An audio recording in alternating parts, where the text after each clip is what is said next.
What up, Fight World? It's your boy Ego, and I'm back with some more boxing. We got, that's not Iccy. Who we got? Is that the new Iccy? You Benjamin Button? That's my little homie JC, young boxing fan. Tell me who your favorite boxer. Hopkins. That's right, B Hop the alien. You gonna see you later though. All right, I'm gonna hang out with you later. I got you. How old is he? What's going on? Jason's 9 now. He just turned 9 early July. He playing video games? He tried. I told him to get off though. I'm a good babysitter, y'all. No, you're not. All right, hey, you gotta get out, bro. Wow, the truth always comes out, people. The truth. I gotta ask you some questions. We got some hot news in the world of boxing. Make sure you guys hit the like button if you like the commentary between Iccy and myself, Ego. A lot going on in the world of boxing. Some controversies, some announcements. We're just gonna talk about a little bit of everything. Let's start off with Paulie Malignaggi. It was just announced and reported that Paulie Malignaggi no longer working with Showtime Boxing. They, had a conflict of interest and things were said regarding race and race relations in America that I guess Showtime wanted Paulie to apologize because the fans, fans were threatening to boycott and, not support if this wasn't resolved. And Paulie stood his ground, they said, and refused to apologize. And the rest is history. So they're working on a severance package. And what are your thoughts on that? He had it coming, honestly. Paulie's been making weird comments now for a while about this kind of thing. Like whenever people ask him about... 1 second, before we get too deep, you could keep going, but I need to pull up the quote just for the sake of continuity so the fans know what was said. Because I know you know what was said, but in case people are watching us, they may not be versed with it. So keep going. I'm going to pull up the quote and I'm going to interrupt you with the actual quote from Paulie once I pull it up. Yeah, go ahead. I was going to say, just Paulie's been making weird off-colored comments about this kind of issue or about these kind of issues and topics for a while. Not too many I can remember off the top of my head, but just strange things that have been said in recent years. His commentary has been kind of off, in my opinion, when it comes to certain fighters that look a certain way, especially. But that right there was the icing on the cake. I think that was, Showtime. Like after that, there was no coming back, honestly. With or without an apology, I think they should have just let him go because it seems to me like he's too far gone at this point. He was man, you said too far gone. All right, I pulled up the comments for the fans. This is what Paulie Malignaggi said in a recent interview. So this, just to reference it, this was in relation to Devin Haney had made a comment saying he would never lose to a white boy. That's his quote from Devin Haney. And he didn't think that he would lose to a white fighter. I thought he was kind of paying ode or homage to Bernard Hopkins, who said that famously in the world of boxing. And in response, a YouTube channel interviewed Malignaggi and he says, and I quote, "He probably wasn't talking about Vasyl Lomachenko. I assume he was talking about Luke Campbell, who I think is a more viable opponent that Haney would be fighting. When you're in your early 20s, you probably don't express yourself that very well. It's not something that great to make racial statements in 2020, especially with so many racial tensions in the world." He goes on to say, boxing has had its course in history with certain demographics dominating more than others. Maybe like 100 years ago, Irish fighters were better, and then the Jews, and then the Italians came in. I think the African-American fighter became most dominant in the sport in the 70s, 80s, and 90s, right? He follows up by saying, it's the, why you making these faces? Paulie Malignaggi continues by saying, hold on 1 second. He continues by saying, it's the Eastern Europeans that have become the dominant species in boxing.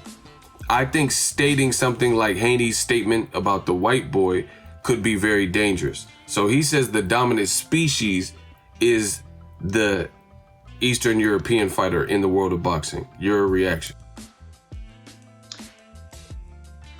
So you open up your remark with, and that's not even all he said. He said more than that, I think, too. Yeah, he said multiple things in multiple. That was just the YouTube video he did, but that, you know, he said other things about race a lot throughout his career, but that was one of the points of contention, I guess. Yeah. How do you open your statement with, I don't think it's wise for, you know, like at first it seemed like he was gonna go easy on Haney. Oh, he's a 20-year-old, blah, blah, it's 2020. Probably shouldn't make comments on race. It might have just been, you know, not thought out, his statement. And then you being an older man, you know, mid to late 30s, I'm assuming, you go on to make racially insensitive comments. I don't understand how you can be so critical of someone doing something that you're being critical of so quickly. Like, that was probably the most hypocritical, I think, statement, one of the most that I've heard in a while. And it happened so fast too. It was just so weird to me. I didn't even know that's how he started it off. I heard that latter part, but that beginning is just weird. But he talked about like expressing yourself and you got to tread lightly, and then he didn't tread lightly, and then he said some stuff. Yeah, and then as far as I think the African American was, you know, dominant in the 70s, 80s, and 90s, or whatever the hell he said. So Jack Johnson wasn't around, Joe Louis, whatever. I'm not saying any one particular race of people was dominant, you know what I'm saying, over any other. But you got to explore the greats like Ray Robinson, like all the people you just named. Ray Robinson is considered the greatest fighter, period, by many people, like, regardless. So, and that's a black. So that, like, it's stupid. It's just a stupid statement, honestly. Eastern European people as a species, or separate species, I should say, we're all humans. Like, there's no other, you know, species on this, but we're all the same thing. Homo sapiens, whatever the hell. Like, there's no, you know what I'm saying? I don't know where you even got that word from, species. Like, race, I heard. The other thing that didn't make sense to me is that Floyd Mayweather is clearly outlasted all of his competition, and to me, the best fighter of this generation based on accolades, accomplishments, and things like that. And he's talking about African Americans dominated basically up until the 90s. But in the 90s, you had Roy Jones, you had Lennox Lewis, and then after that, you still have Floyd in there too.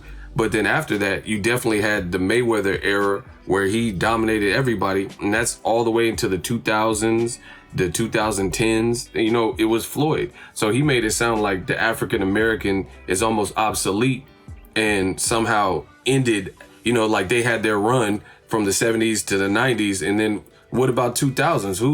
Who has done more for boxing, made more money in boxing than Floyd Mayweather, who's African American? You know, and he represented the 90s as well as the 2000s, early 2000s, all the way to now, really. But, you know, definitely in the 2008s, 9s, 2010s. So that statement didn't make sense anyway, to make it sound like the African American style or fighter is now discontinued somehow. And then who was the close second, pound for pound? When Floyd retired, who was the close second?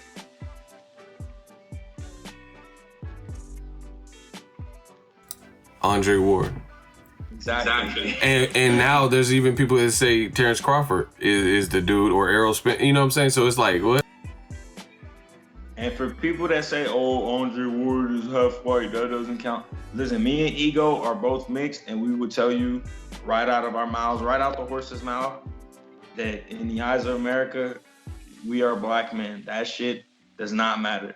Real talk. You know what I'm saying? No matter what. So from the outside looking in, y'all may not know, but Andre Ward is a black man and he understands that. But moving on, yeah, I don't think Paulie had the foresight to really think about what he was saying before he said it or as he was saying it. That was such a goofy comment to me. And honestly, if we're talking about fighters or it's the time of a certain fighter or whatever, and who brings the crowd and stuff like that, when like, because there are plenty of popular white fighters right now.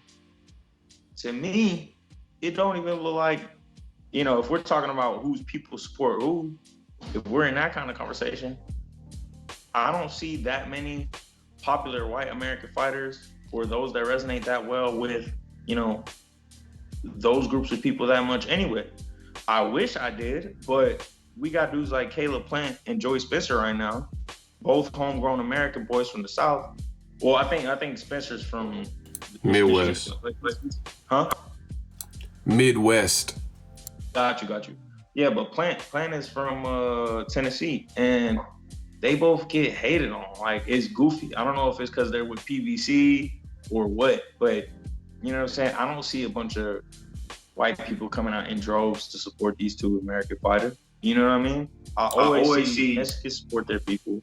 Black people support their fighters more or less, But when it comes to white fighters, I don't see a lot of white fighters here in America get behind their people. You feel me? Not even on a racist shit. Like, I'm not whatever. Like, if you support your people, that's cool.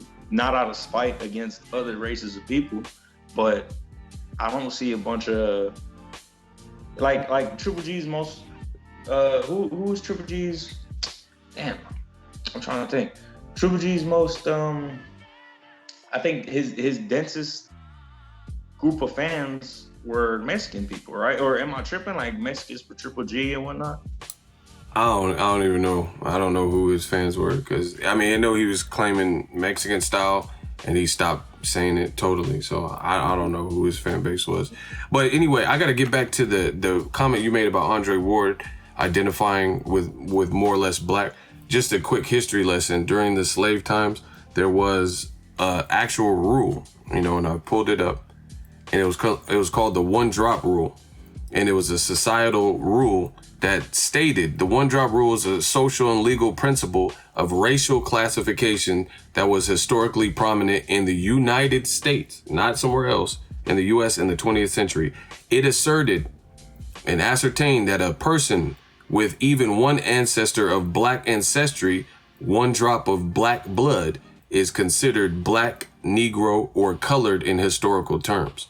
So when we're talking about like who you identify with, or Andre Ward being biracial, or you yourself being biracial, that's what we're referring to. You know what I mean? That's a historic fact, fun fact for everybody watching the video, that they had this one drop rule. So when Kovalev is fighting Andre Ward, most people aren't looking at it like, oh, Ward's daddy was black. Or excuse me, Ward's dad was white. You see what I'm saying? People weren't looking at it like that, because truth be told, there's a lot of people who may not have known that caveat about Andre Ward. Some people did, some people don't, you know what I mean? So they judge based on what they see, which is wrong, but that's how people judge it. They just guesstimate what you are. I know I've talked to girls and stuff, and if they look exotic, people just guess what your race is. They don't know, they don't know what you are, so people assume. That's what started happening to me, man. When I was a little kid, I didn't really think about, because that stuff doesn't really go through the kids' heads. I didn't really think about that until I got older. Correction, that stuff doesn't go through most kids' heads, but if you're raised wrong or raised with racially charged racist beliefs, that's where it starts, in my opinion. So I know I'm saying for you, I know it didn't go through your head what you're saying, but people who come from different upbringings, that's what they're taught.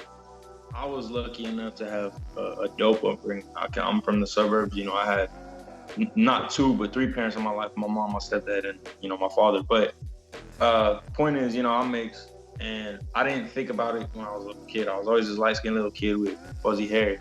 But I just always thought I was black. Whatever. I didn't look at my mom and think she was light skinned. My dad was dark skinned. Whatever. I didn't care about that. I didn't think about it beyond anything.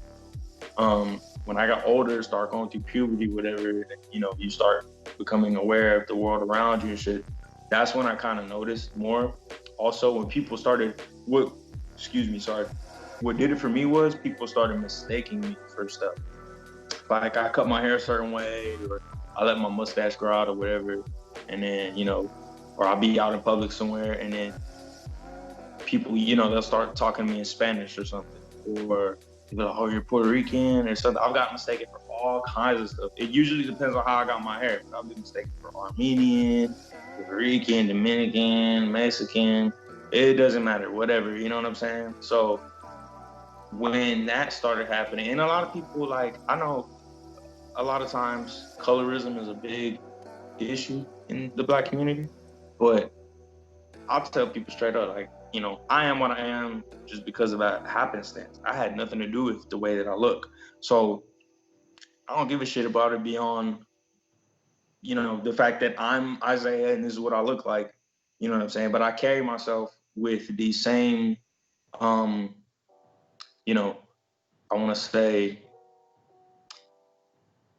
problems that Black Americans have to deal with and face on an everyday basis. I may not have to go through every single thing a dark-skinned person has to deal with because, in a sense, I had a conversation with somebody that said white privilege doesn't exist, and I know girls down here in Texas. I'm not gonna put anyone's name out there, but girls that have talked to me, when I was in high school, whatever, that said they wouldn't date a certain dude or wouldn't consider talking to him because he's too dark. And then I'll be like, so you would like light-skinned dudes? And they were open to the idea. That right there is me technically benefiting from white privilege in a sense, just because of part of my ancestry. You feel what I'm saying? Yeah, I hear you. I hear what you're saying, and I think the whole conversation is an important conversation because there are people like biracial kids who grow up confused in terms of identity. Like they have certain features, and then their hair might be a certain way or a certain texture or grade, so they don't know how to interpret that. And you see, a kid could have big lips, and people start saying racial slurs, even though they look like skin. They have certain prominent features that are more attributed to being Black. You know what I'm saying? I've seen it all, and I think it's an important conversation. Paulie, we gotta break this down in multiple pieces. But in terms of my question to you is this: what Paulie Malignaggi says, if you are not Black or mixed with Black, do you think you can be qualified to discern and explain the Black experience? You see what I'm saying? Like, if people are saying that there's police brutality and there's racism in America, can a person like Paulie, who to our knowledge is not Black, is he qualified to speak and denigrate and say that doesn't exist in the Black community? Hell no. That was something he said, wasn't it? That racial inequality doesn't exist. Yeah, he says systemic racism is more or less like a hologram, and that's what they want you to believe, but it's not really. Those oppressions are long gone and, basically aren't happening anymore. So can you be qualified to speak on something when you may never have to go through the same situational things that a Black person or a biracial mixed Black person or somebody who has African American ancestry would go through? Like, do you have to worry about getting profiled by the police brutality? Are you more likely to face those situations? Bro, Paulie don't even. That's the funniest thing about me too, is that he's I think he's Italian or something.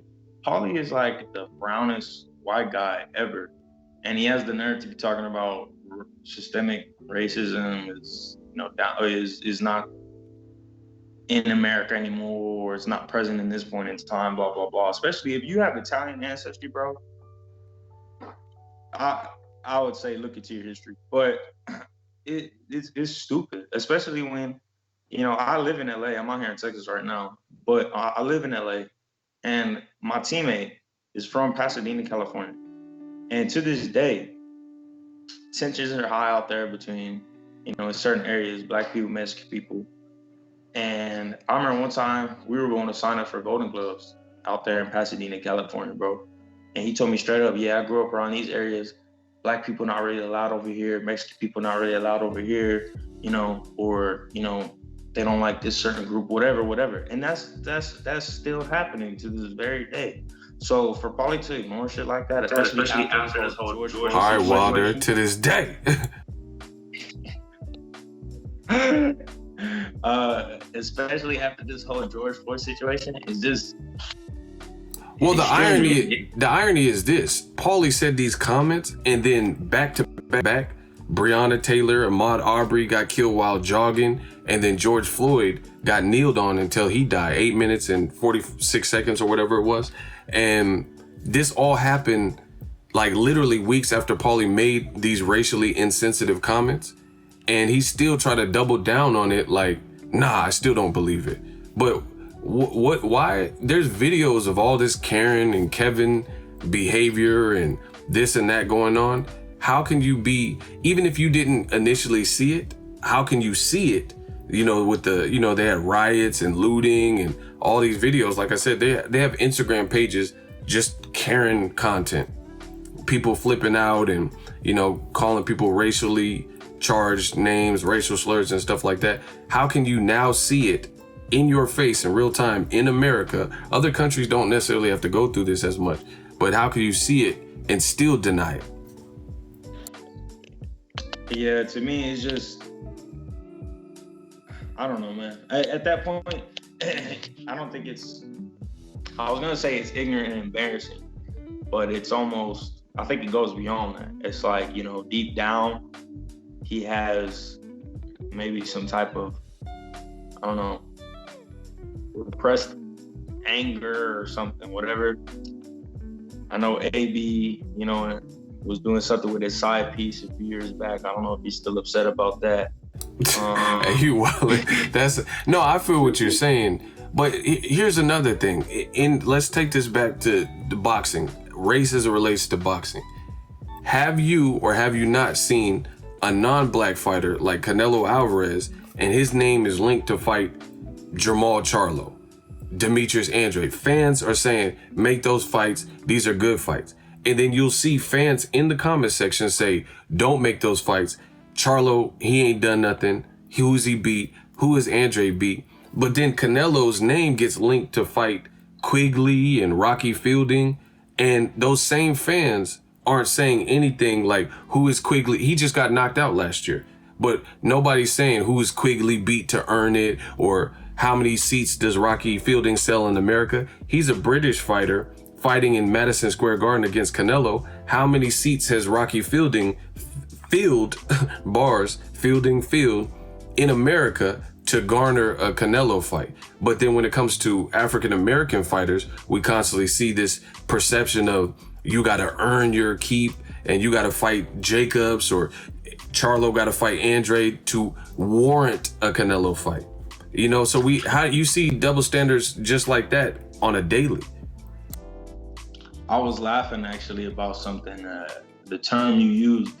I don't know why it popped in my head, but I was laughing about it. Like, cause you were saying, you know, black fighters always got to go through like the kumite or whatever just to get the damn title shots and shit. And it's true, you know. Something that I see is people will, like, I remember right before the Jacobs fight, Canelo Jacobs, people kept comparing Jacobs to Kirkland. And I'm like, what the hell do Jacobs and Kirkland even do as far as like in the ring to even warrant that kind of? So I was like, they are nothing alike at all. It turns the style. And I was like, bro, y'all are only comparing Jacobs to Kirkland because they black. And they don't even look alike. But it's beyond that. I'm like, where the hell are y'all getting this comparison from? Oh, Canelo's gonna do him like Kirkland. I was just like, what the fuck? Like, where is this coming from? It doesn't make any sense. I remember after the fight too, in your live stream actually, a dude, you were asking something, because you were saying the fight was close, and stupid ass Cinnabons were talking about, oh, Canelo destroyed him, it wasn't even close, blah, blah, blah. And like they did for Wilder Fury 1. They said that wasn't close.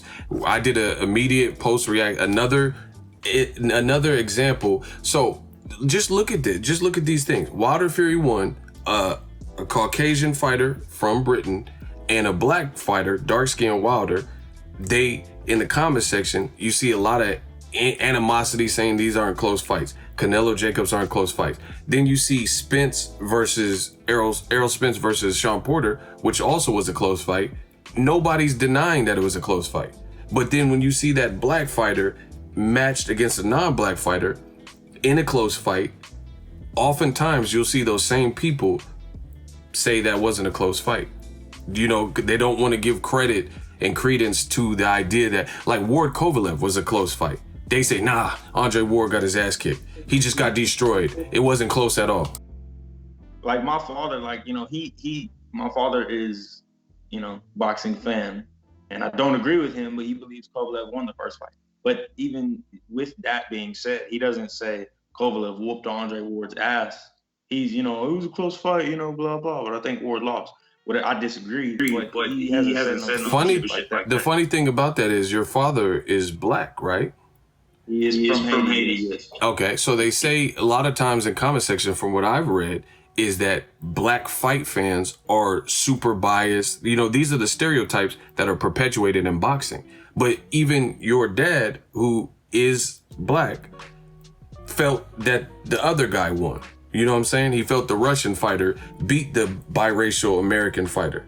So there's a lot of ill-advised stereotypes that black people in the black community, as it relates to boxing, always pick the black fighter no matter what. But I know a lot of black fans of the sport of boxing, they didn't pick Bradley to beat Pacquiao.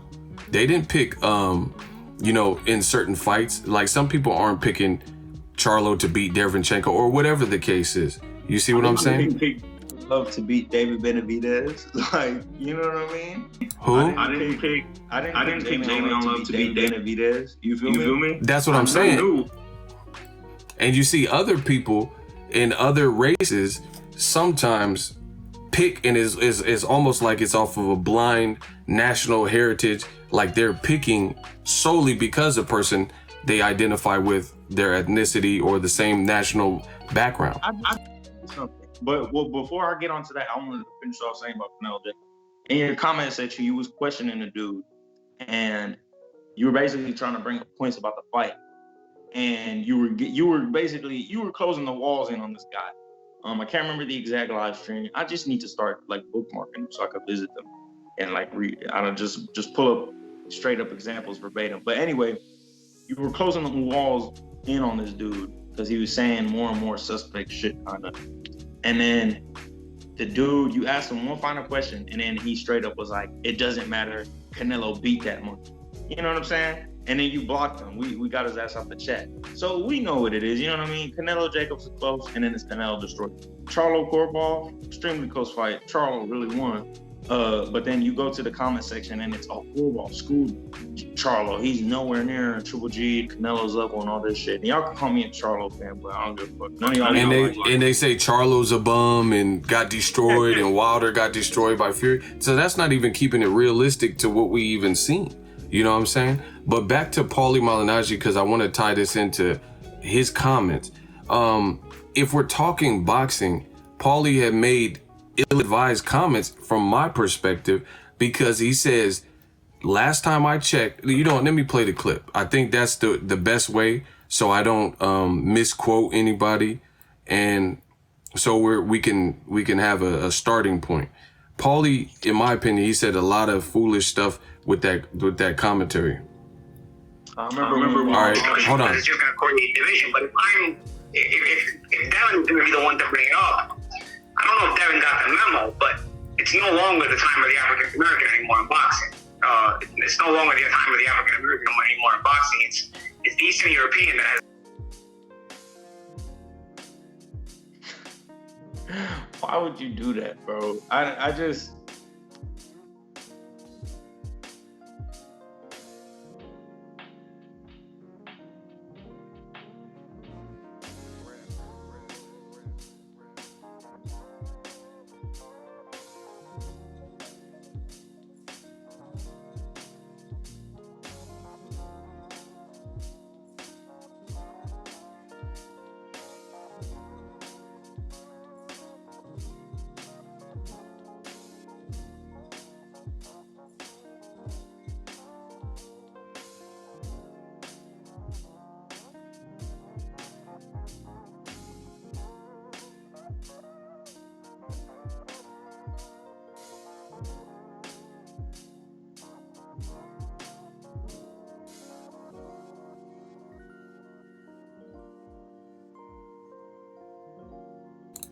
So I wanted them to hear the quote uninterrupted, so so we have a fresh starting point.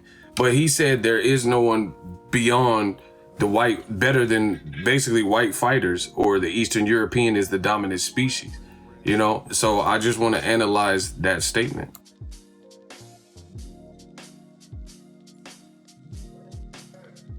I mean, if they were so dominant, or as dominant as he was saying,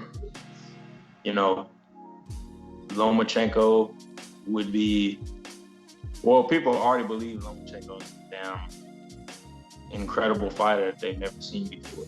But, people like Usyk would already be dominating the heavyweight division. Triple G would still be the most feared person at middleweight, or so they said at one point. You know what I mean? Like, I really don't believe that his statement has much credence, or it don't hold really that much weight to it in the first place. But and see, don't get it twisted. For all the fans, this is not like a situation. We're analyzing what Paulie said. This is not us versus them. There's great fighters from all walks of life, and we know that. But to make a statement, it's funny that he prefaced Devin Haney. He said his statements on race, saying I'll never lose to a white boy. He said that's dangerous. But then he goes on this racial rant about Eastern Europeans being the dominant force in boxing. I don't understand that concept. I don't understand how you could say Devin's statement was super controversial, but then go on to say that the white fighter, Eastern European fighter, is the dominant species of fighter. And I don't even understand, what is that in relation to? Like, who is the dominant? Like, okay, if we're talking money gross, we know Floyd Mayweather holds that title. So what are we talking? Like, what are we basing this off of? Ward fought Kovalev, who's Russian, right? Ward won. It wasn't close, or it was close and it wasn't good enough for people, so he came back and stopped him, right? Charlo, on a week's notice, because Willie Monroe failed a drug test, he got Matt Korobov, right? Eastern European fighter. And Charlo almost stopped him in that fight and got the victory. Charlo's about to fight another guy from the Ukraine in Derevyanchenko, so we have to wait and see how that plays out. Terrence Crawford, another African-American fighter, destroyed Postal. I was at that fight. So what I'm saying is, where's the example of this? Jacobs versus Triple G. That was debatable. A lot of people, I thought Jacobs beat Triple G. And I know I'm not the only one.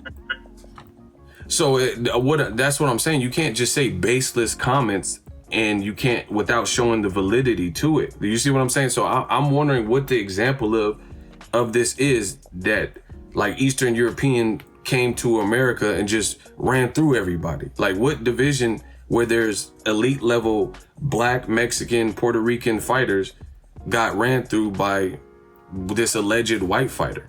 You know what I mean? I don't understand where he's even coming from.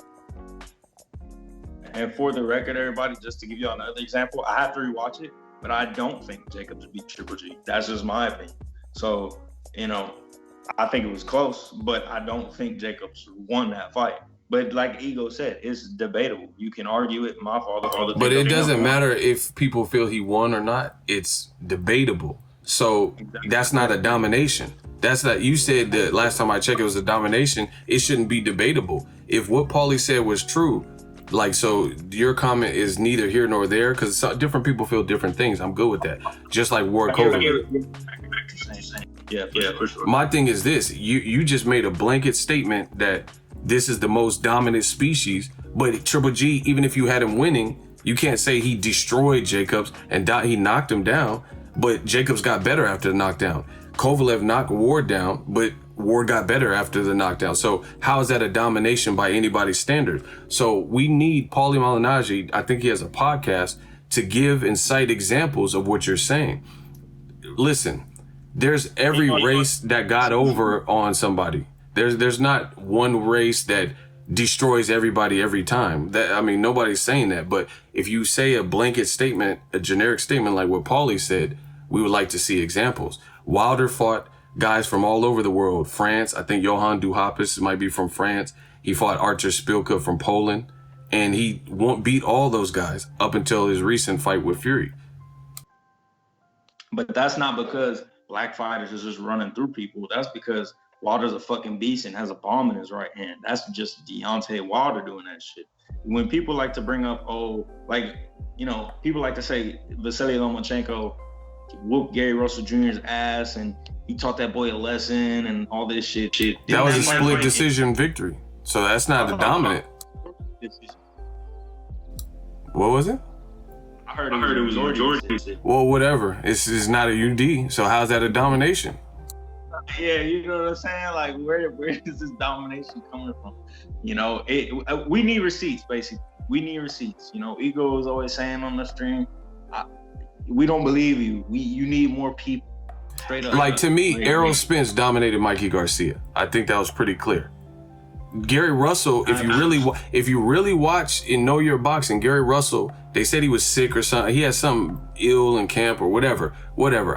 We'll just ignore that part. But even if you watch what happened with Lomachenko, he didn't get credit for a knockdown that he should have got credit for.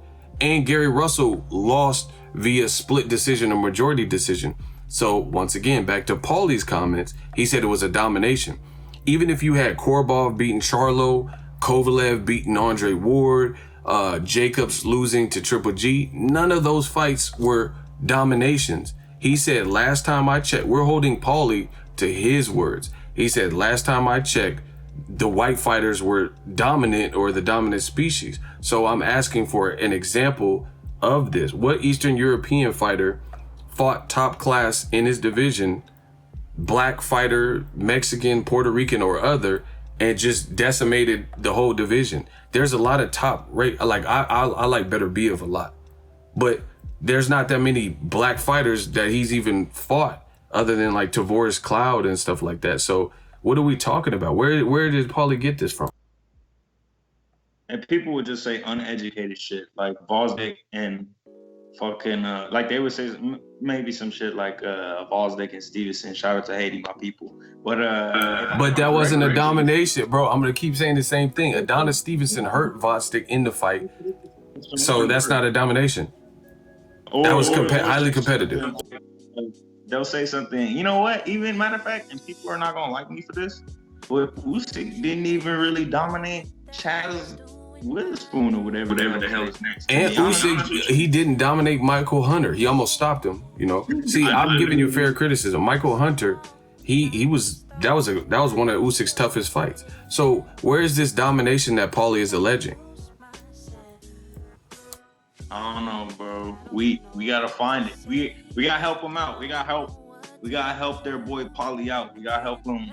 I don't know. I gotta watch more Lomachenko or something. We gotta find some videos of just Eastern European fighters just running through people, just running through every other race. We gotta give him some credence. We gotta help him out, bro. I ain't helping shit. He gotta find that himself. He's the one that made the statement. So, like I said, look, go back. Everything I'm saying is true. And again, this is not saying Eastern European fighters are bad, but I need to cite your sources. Like, you can't have a science fair project and no data to support your thesis or your theory about your hypothesis and what you think is going to happen. You have to show your work. Like, hey, we watered this plant with Kool-Aid for 12 weeks and it works better than water. You have to show what your thesis is and you have to prove that throughout. So I need Paulie Malignaggi to elaborate on his claims, because all the fights we're listing, and I'm not talking about onesie twosies. I'm talking about to make a statement like what he said, then this should be the ongoing rule. Not like, oh, here's one example of where it happened. This should be an ongoing rule. You said they're the dominant species. How are they a dominant species? Floyd Mayweather, name someone that's done more for boxing than Floyd. And honestly, I keep laughing at the terminology species. It just goes to show how ignorant it is. But honestly, I want to make this perfectly clear. I don't have, like, me nor Ego, we love everybody. We don't have a problem with no type of fighters that we do not know personally.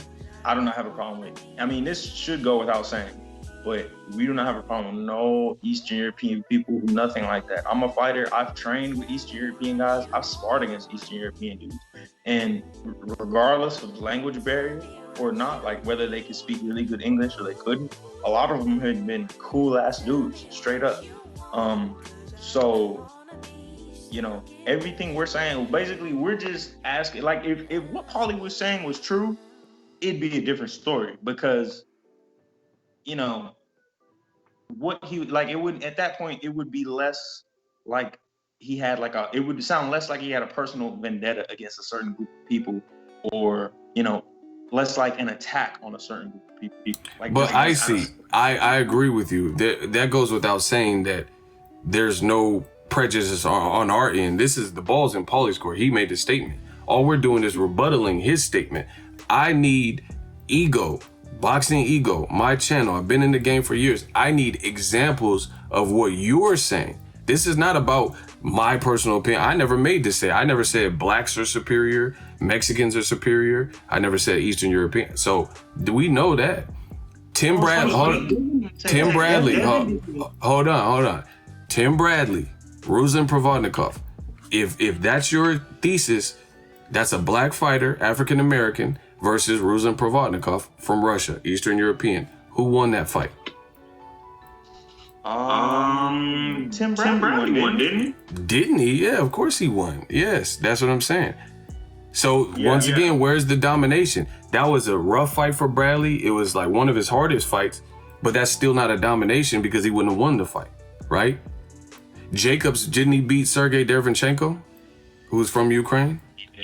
It was competitive. See, how can I be realistic and say these are all good fights and competitive fights, but then you got Paulie, his statements aren't even realistic unless you can think of, how can I think of so many examples of close competitive fights or blowouts that don't support your claim?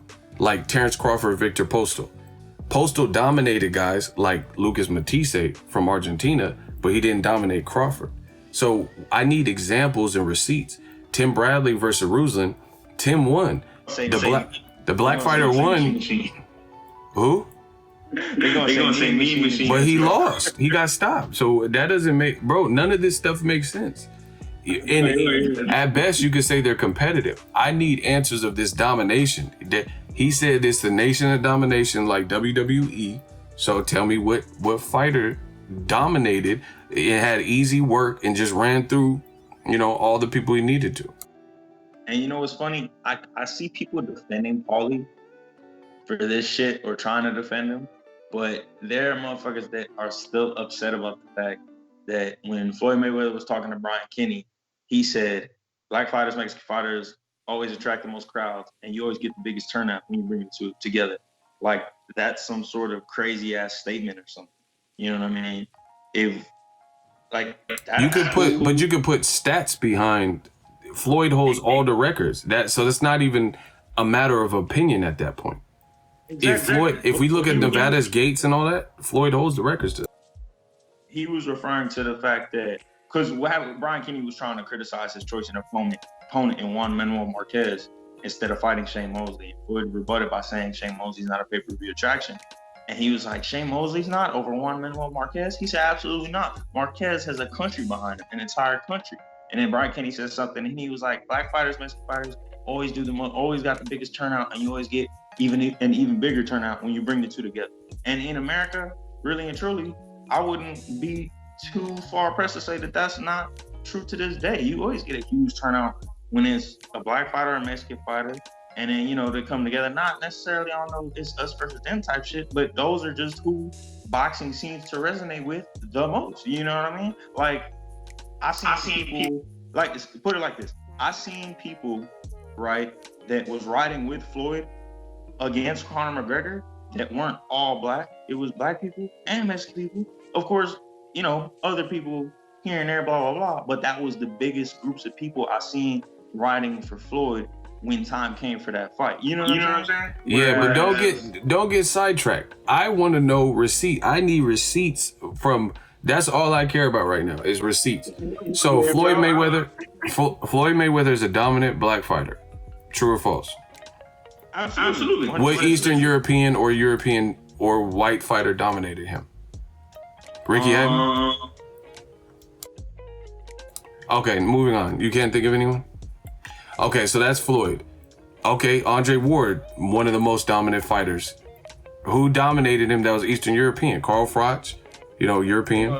Kovalev didn't dominate him, even if you had him winning. So let's move on. And he had the opportunity to get it right in the second time. He got stopped. So who dominated War? He's undefeated, bro. Who dominated him of any race? Okay, so that's 2. Terrence Crawford. What Eastern European or white fighter or whatever, like Paulie is saying, dominated Crawford? Dominated Errol Spence. See, this, you can't get mad at me for saying what's true. I could pull up their box rec. I need to know who did.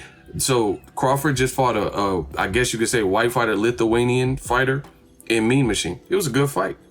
I'm not saying it was a landslide. Crawford, I thought, got dropped in that fight. But in the end, Mean Machine, Crawford caught a body. That's not me being racially motivated or prejudiced. That's what happened.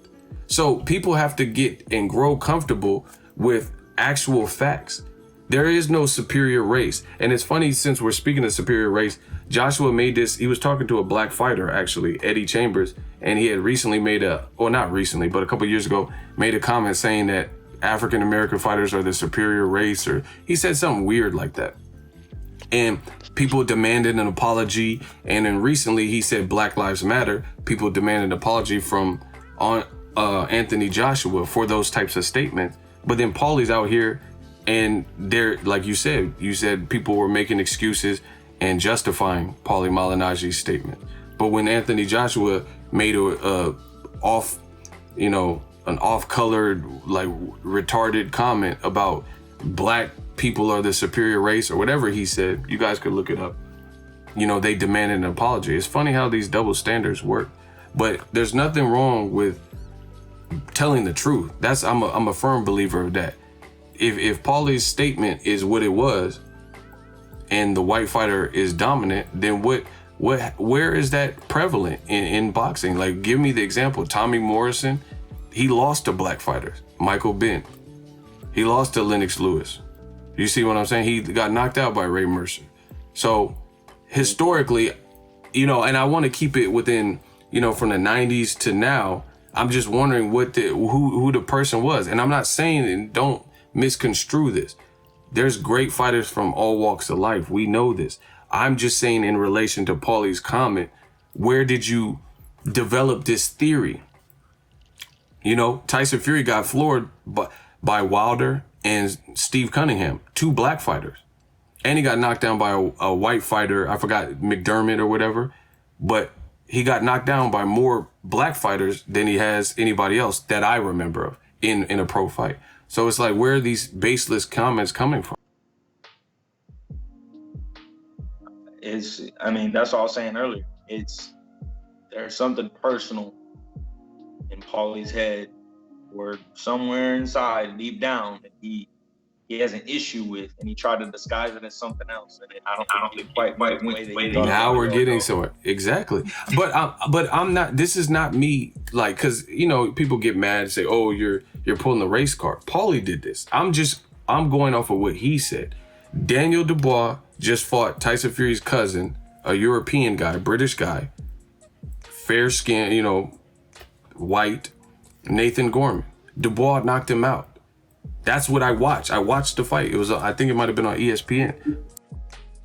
Beat the shit out of him up and down the ring the entire time too. So that's what I'm saying. So I'm just trying to understand where Paulie is coming from. That he just said last time I checked, all the best fighters are white, and the Eastern European is the superior fighter. Who?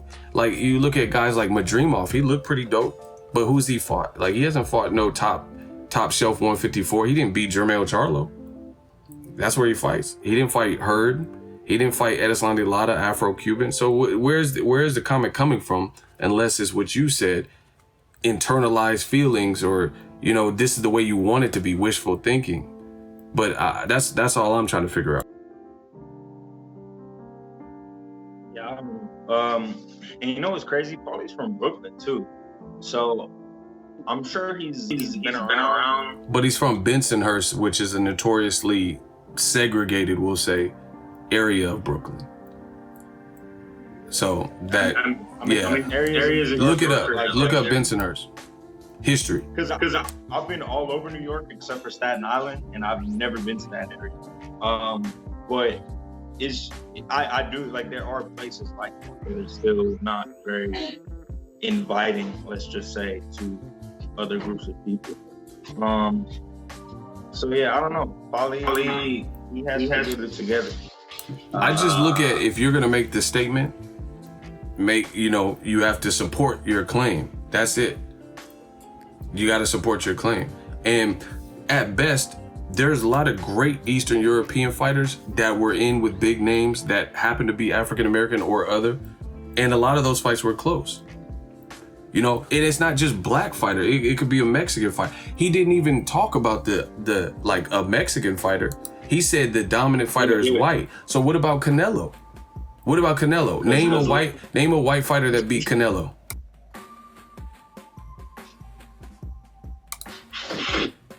Bro, he has one loss to Mayweather, a black fighter. Like, he didn't lose. He didn't lose to anybody else. On paper, you could argue Triple G beat him and stuff like that, but again, that represents a close fight. And I do think Triple G won that first fight, but it ended in a draw. So I mean it doesn't make it historically accurate to say Triple G won when in fact, the record shows otherwise. But even still, like I said, Ward Kovalev, Bradley Provodnikov, Triple G versus Canelo 1, they all represented what? Close fights. That's not a domination. According to Paulie, in his mind, in his world, he says the Eastern European is the superior dominant species. So how do you dominate if you're in a close fight? That doesn't make sense to this day. It can't be a close fight if you're dominant. Like in the jungle, the lion is the dominant species. There's not many predators on a routine basis that is gonna go at a pack of lions and come out victorious every single time. So you could say certain things like in the animal kingdom, certain animals are the prime alpha male dominant predator, because a gazelle, if they get caught by the lion, they don't stand a chance, and even like hyenas, maybe there's certain battles where the hyenas win and stuff like that. But Paulie, his comments hold no credence unless he can support what he's saying.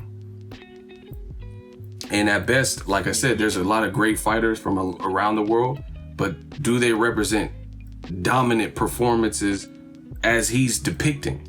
That's what I'm still trying to understand. So I feel Showtime had no choice if he doesn't want to apologize, because those were ignorant comments. Yeah, people keep saying, oh, that was some bullshit to fire him. Like, Showtime staff has not, because if we're being real straight up, Showtime has always treated its American talents and prospects, regardless of their background, with a good amount of respectability. And at least like in the last 10, 15 years or so, from what I've seen and remember, Showtime has always been cool, with making these guys from here stars or trying to shine a spotlight on them, where I felt like HBO was kind of falling off in that area and trying to steer in the direction of what Paulie was thinking exists or is real, the narrative he created in his own head, which is kind of funny because Paulie was with Showtime and not HBO.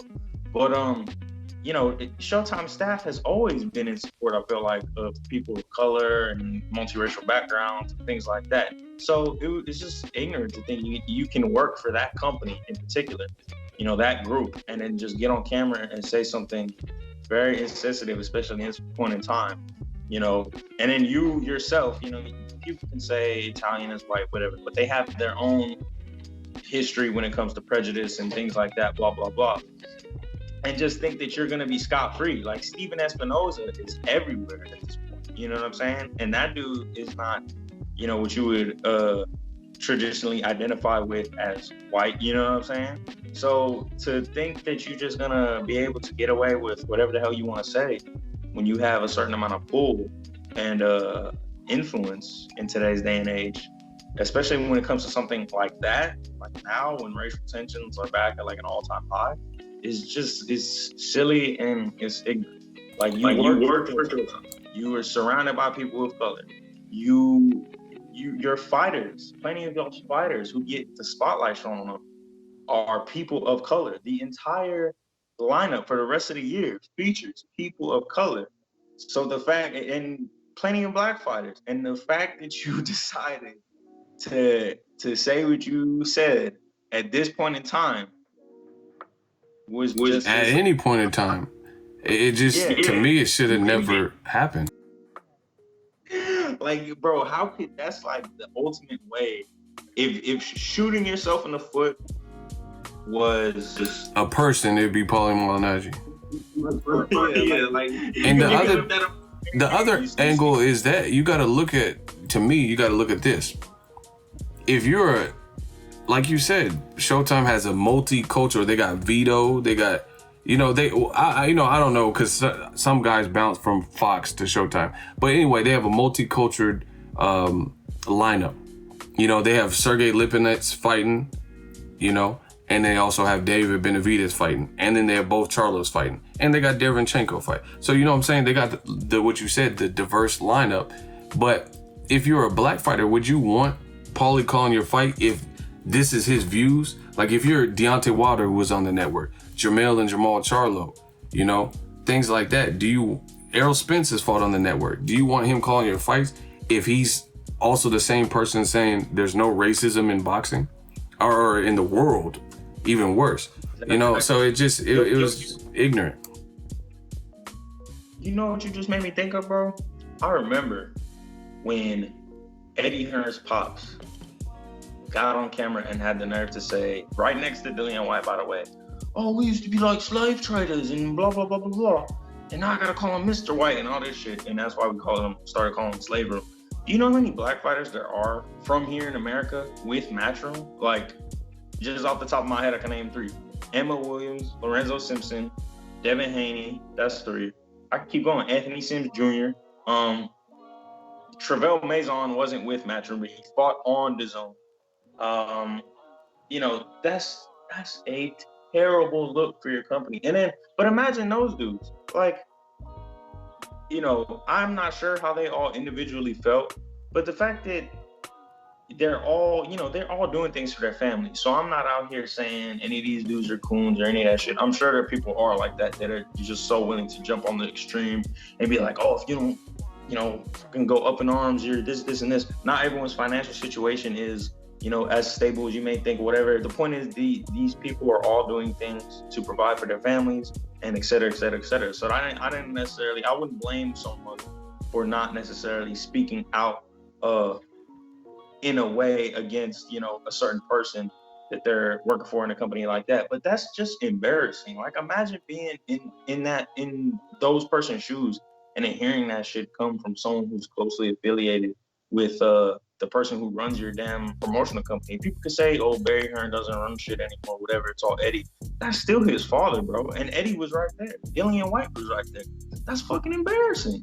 Paulie had an opportunity to rectify his situation, and he said, nah, I'm not. Like, from all the reports, they're saying that he could have apologized, but he chose that, I'm gonna do it this way. So, I mean, it's hard to feel remorse when you say that, but just, you got to also look at it like this. How insensitive and how wrong could you have been if 2 weeks later, Ahmaud Arbery, Breonna Taylor, and George Floyd all die in racially charged, racist types of cases throughout the world? Weeks after you said that, you have to feel like a jackass. That's like me saying, oh, there's no sexual harassment going on in Hollywood. There's no movie producers forcing girls to do stuff. And then a week later, Harvey Weinstein Me Too case comes out. How dumb do I look if I just told you a week or so prior that there was no this, and that. And there's no women in Hollywood being abused. And then Bill Cosby and Harvey Weinstein and all these like predators come about, Kevin Spacey, all these topics come out right after I just told you that this didn't exist. You have to have your eyes peeled, keep your third eye open, and you have to just admit what the reality is. We don't live in a perfect world, and these are things that we see, and you could try to sweep it under the rug, but nobody's buying that right now. People want equality. I don't even think it was more. That's why I'm saying, like, I'm leaning less towards, Paulie's just out of touch, and more so with he has a problem with a certain demographic. I get that, but what I'm saying is you still look like a jackass for saying this doesn't happen, and then it does happen. You know what I'm saying? You're like, man, O.J. Simpson don't have a bad temper, and then a week later something bad happened. You know what I mean? Like you look ridiculous. You look ridiculous to say absolutely not. This is ludicrous, and doesn't exist in the USA. And then it exists in surprise, motherfucker. It exists in the USA. So, you know. Yeah. Paulie, you know, if somehow you ever hear this or watch this, have fun over it. What do you mean if you watch it? You don't got no job. You gonna watch this. You unemployed. You gonna watch the video. You know, what else you got? No, there's been times in between jobs and stuff. You gonna watch the video. I'm boxing ego now. But yeah, man, I mean, it just classless, tasteless, reprehensible comments from Paulie Malignaggi.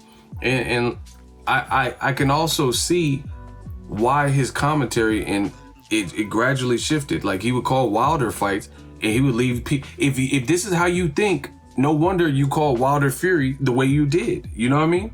Wilder Fury let Paulie tell it in his world. It was a one-sided smashing and, you know, chat shit get banged and Fury just destroyed him. So the hometown Showtime fighter in the black guy, Wilder, in the way you call that fight, he got decimated, leveled.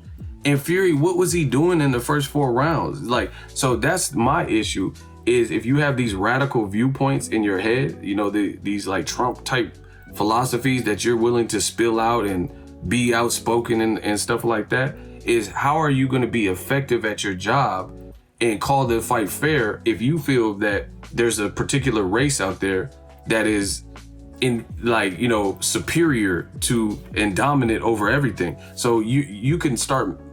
I think the power of the mind is very supreme, especially in a sport like boxing. So if you already believe what you said because you didn't even want to apologize, so maybe that's what you truly believe.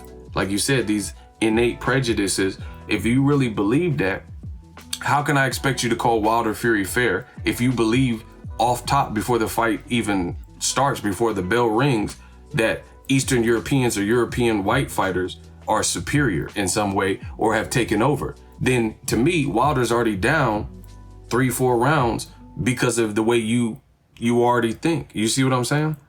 So to me, it's a bad look, and you know, that's why people are saying good riddance and things like that, because how can we expect you to be objectively calling fights if you already feel these extreme views? Because I don't when I call a fight, I don't say, oh, Bradley is gonna go in there and whoop Ruslan's ass or Pacquiao's ass because he black, because he's an American. I don't care if you're American, if you're from China, if you're from Mexico, if you're Puerto Rican. I don't care. I don't even, me and you, people like us, real boxing fans, that's not even something we entertain or even look at. You see what I'm saying?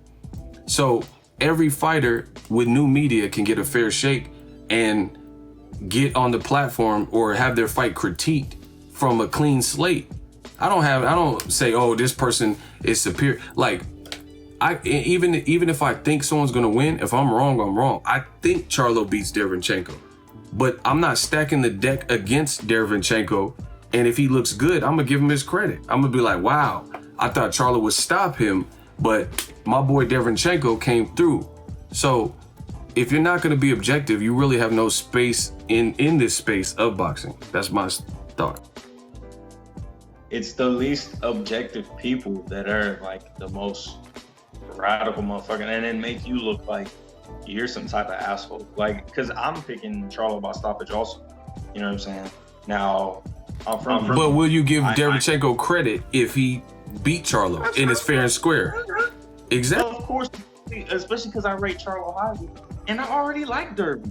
I like who he comes off as a person, and I like him as a fighter. I saw what he did to Jacobs. I saw what he did to Triple G, and I've dabbled in and looked at some of his other fights. Derby is a dope ass fighter, and if he beats Charlo, I'll give him 100% credit, and that'll make me an even bigger fan. If he loses to Charlo, like I'm not gonna suddenly, even dip off. Like I'll still be a fan of Derby. It's these weirdos who like come in with this all or nothing mentality when it comes to who they could be fans of and shit like that always make it seem like you're some type of dickhead for picking someone and then, haha, you're wrong. And how does it feel? Okay, I'm wrong. Shit. You know what that's from though? It's projection. It's projection. That a lot of people in this lifetime, insecurity too, but a lot of people will project their innermost fears and insecurities onto you. They'll say, Iccy, don't do this. Don't pursue boxing. Ego, don't start a YouTube channel, because they fear it. They feel they wouldn't have what it takes to put the hours in or to discipline themselves. Iccy, don't cut your weight down you can't fight in this weight division, because they don't have the discipline to do it. They're not going to go vegan like you to make sure your nutrition's on point to make that weight. So that's what it is. It's insecurity, it's fear, and it's oftentimes it's just a projection.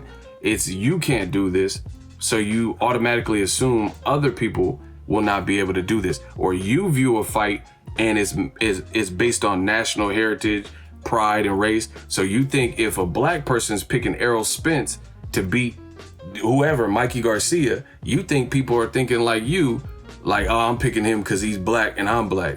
But that's not even the case oftentimes. Like I said, I know a lot of people that are black that pick Bradley to lose to Pacquiao, or that thought, you said your dad thought Kovalev beat Ward. So we got to start changing some of these narratives in boxing, or the old media narratives. Oh, hell yeah.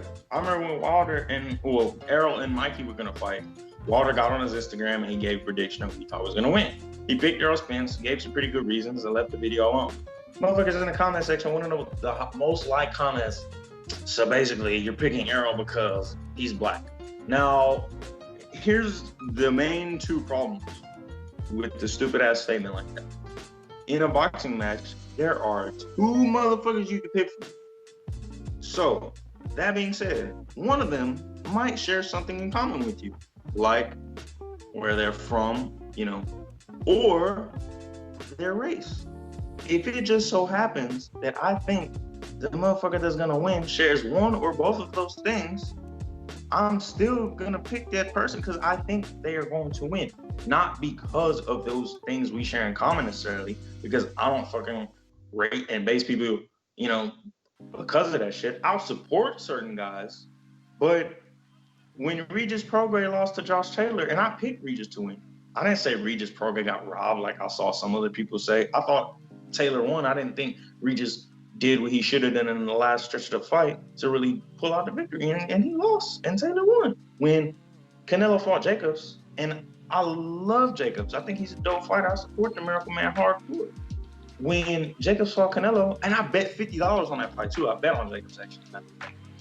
And with one of my coworkers, I wasn't even tripping. I walked into work the next day and I handed my homeboy the 50, and he just happened to be Hispanic, and that's just what it was. You know what I'm saying? But he was a boxing fan, or Canelo fan really. But he was a fan. I was a fan. I picked who I said I thought was gonna win. He picked who he said he thought was gonna win, and there wasn't nothing beyond that. You know what I mean? It wasn't about race and all this other bullshit. It doesn't have to be a fucking, damn race war every time two different people are fighting. And if I pick Andre Ward to be somebody, it's not because he's not fighting anymore. But if I pick Charlo to be someone, it doesn't necessarily have to be because he's from Houston and I'm from Houston area, or he's black and I'm black, or whatever. I think he's gonna beat the person. If I'm wrong, that's what's just gonna happen. If that's just what it is, straight up. I got one last kind of to not to cut you off, but I got one last little thing I want to bring up to you is the other thing I noticed with people who kind of tend to think like Paulie, like, this is like these strong, bold, generic statements with no examples, is this. If you really believe what you said, that Eastern Europeans have overtaken the American style or black style, or, African American fighters, or they're the dominant over black and Mexican fighter, the white fighter is the superior. If you believe this, how come, and this is, you got to put your thinking cap on this, Iccy, how come? Hold on. I think I know what you're gonna say. I think I know where this is going. But continue. All right, well, let's see. We'll see if you. I just need you to answer this. I need your thinking cap on for this. If that's what you believe, then how come they don't push those same people like Paulie Malignaggi when Devin Haney was calling out Lomachenko, calling him Nomachenko? Why didn't you push like new media pushes for great fights? Why didn't you push Lomachenko for being disrespectful or respected by Devin? Why didn't you push for that fight? Why didn't you say, man, I'm not settling for no Lomachenko fight unless he fight Devin? Why wouldn't you push for that fight? And I got a couple of examples. Lomachenko, he became the franchise champion rather than fight somebody he's, in Paulie's world, superior to. So he doesn't have to show us this.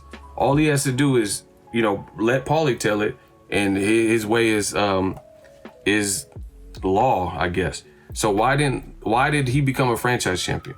Triple G, his mandatory was Jermall Charlo. Why? That's another Eastern European fighter, Kazakhstan, right? Why did he not fight Charlo? It should be easy. Just blow Charlo out of the way. And why is he talking about fighting Camille Sesmeta, who has 5 knockouts in 21 fights? Why not fight Charlo? Or Demetrius Andrade, who's on the same side with DAZN with you. Demetrius Andrade, this is a fun fact. Canelo failed a drug test. His fight with Triple G2 in May, Cinco de Mayo of that year, 2018, got scrapped because Canelo failed a drug test. Andrade said, I will fight you. He said, I'll step up and fight you for that date. If you're the superior... We notice, by the way. 4 or 5 yeah, with short notice. So using Paulie's logic of there being a superior race in Eastern European, then why did the superior race Eastern European, and I'm saying that loosely with Paulie's argument, why didn't Golovkin say, all right, bet, Demetrius Andrade and Zurdo Ramirez, a Mexican fighter, called him out too. Bob Arum, I got the tweets and everything. So that's a Mexican fighter and also a black fighter that Triple G could have fought, which would have been better fights for Triple G than Vanes Matarosin, who was coming off a loss, a 2-year layoff, and a loss to Edislandi Lara, and was from the 154-pound division. So if it was as easy peasy like Paulie's saying, then how come these things exist in the sport of boxing, where Lomachenko, Canelo, they become franchise champion instead of fighting the Black Murderers Row, that of people that are in line to fight them or on their side promotionally? Or like I said, Triple G, when Canelo dropped out, Triple G didn't take Andrade or Zurdo Ramirez up on his offer, and he chose to fight Vanes Matarosin. So I don't understand Paulie's whole logic. I thought you were going somewhere else with this, but I'm glad you did touch on that.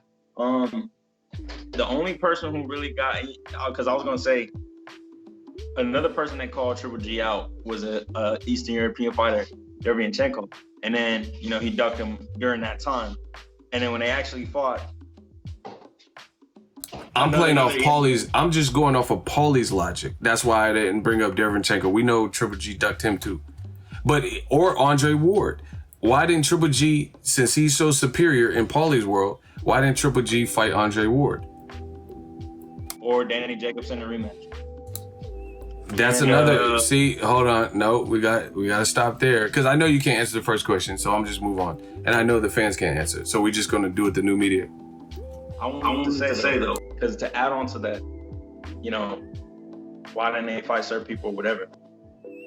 One thing I wanted to say was, if Eastern European fighting was the way to go, whatever, if they were taking over, they were dominating, why do so many of them train in America with American trainers at American gyms with American sparring partners and learn American tricks and tools of the trade of the sweet science and then add it on to their own game?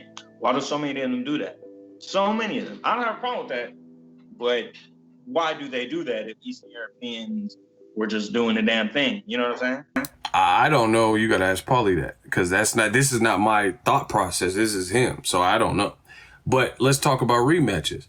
When black fighters, historically, in boxing, are involved in controversial fights, is it almost a mandatory thing that they do an immediate rematch? Like when Floyd had a controversial fight with Castillo or Maidana, he rematched him in his very next fight within 6 to 8 months. You can look it up. Sugar Ray Leonard lost to Roberto Duran in the first fight. He came back and rematched him twice. But the first rematch after he lost, Sugar Ray Leonard rematched him within 8 months. It was like the same year or something, right? Wilder he had a close, controversial fight with who? Tyson Fury, a European fighter. Wilder wanted the immediate rematch, and Tyson Fury, what did he do? He moved over to Top Rank, ESPN, and took light touch tune-ups with Tom Schwartz and Otto Vailin. Lomachenko, he had a fight with a Mexican fighter that beat him, Orlando Salido, no immediate rematch. Triple G's close fights, the superior Eastern European. He had the Jacobs fight, still hasn't fought Jacobs in a rematch. He had the Derevchenko fight where he got his ass whooped, and he still hasn't rematched him either. So why is there a different double standard for the black fighter if what Paulie said was true? For those who keep wondering about why I have my hand up here, I injured my wrist and it hurts to move around. So I'm just keeping it in one spot, or I'm trying. Anyway, one thing I was gonna say was, after Fury came back and won the rematch, regardless of how we personally feel about, controversies surrounding gloves, blah, blah, blah, blah, Fury did win. But there's a rematch clause in place. People are just so ready for Fury to move on, though. They're like, oh, there's no point in the third fight. He just needs to get out the contract. Excellent point. Move on. And Wilder ain't saying move on. It's the fans saying just go straight to Joshua and all this stuff. And Ward Kovalev, added him to the list. When he had the controversial fight, he set the record straight by fighting Kovalev in his very next fight. So my thing is, why is there such a double standard when a black fighter is involved in a controversial or close fight to set the record straight? But I just named Lomachenko, his loss. I've named close contested fights with Triple G. And this doesn't seem to be the case. So Paulie, is just looking bad, and he probably should have just apologized. You have anything else to add? I know they're still mad about Charlo Korobov. Even though Charlo really won that fight, but I still see people that think he needs to rematch Korobov. And you know what's funny? It seemed like PBC was setting that up because they put Chris Eubank Jr. in there with him. And that would have decided the WBA interim, but also it looked like they were setting that up for either Korobov Charlo 2 or Charlo Eubank. So y'all might have gotten that, but in my opinion, there was no reason to.